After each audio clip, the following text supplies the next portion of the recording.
নারায়ণগঞ্জের বন্দর উপজেলার ঢাকা-চট্টগ্রাম সড়কের দেওয়ানবাগ এলাকায় অবস্থিত আকিব ফিলিং স্টেশনে গ্যাস সরবরাহের দাবিতে সিএনজি চালকরা বিক্ষোভ করে।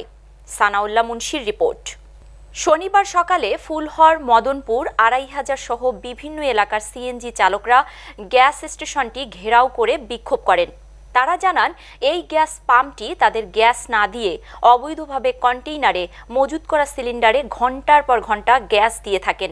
কিন্তু স্থানীয় সিএনজি চালকরা তাদের সিএনজিতে গ্যাস না পাওয়ায় সংসার চালাতে পারছে না। দীর্ঘ ৩ ঘন্টা সিএনজি চালকরা ফিলিং স্টেশন অবরোধ করে রাখেন। স্থানীয় বিএনপি নেতা মাজহারুল ইসলাম হিরণ ও ধামগড় পুলিশ ফাঁড়ির ভারপ্রাপ্ত ইনচার্জ মফিজুল ইসলাম সিএনজি চালকদের সাথে আলোচনা করে সমস্যার সমাধানের আশ্বাস দিলে অবরোধ তুলে নেয় তারা। যে গাড়িগুলো আছে সিএনজি, যেমন পরবর্তী টু নয়াপুর, বন্দর, আড়াইহাজার, সোনারগাঁ, নয়াপুর, তারপরে গাউসিয়া, কাশপুর, ভারতদি, আমরা এখানে ৮-১০টা স্থানে সিএনজি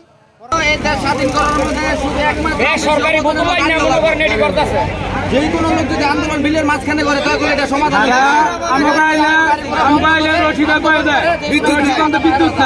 ওরা মনে করেন যে চারালের মতো ব্যবহার করে। আসলে আমরা যদি ১ টাকা বেশি হয় আমরা 10 টাকা করে দিয়ে দিই, তারপরে আমরা গ্যাস পাবো না কেন? আমাদের ফ্যামিলি আছে, আমরাও তো চলতে হয় নাকি? বড় গাড়ি কোম্পানিওয়ালা করে গ্যাস দেয়, আমরা গরিব মানুষ থেকে গ্যাস দিব না, এটা কোনো কথা?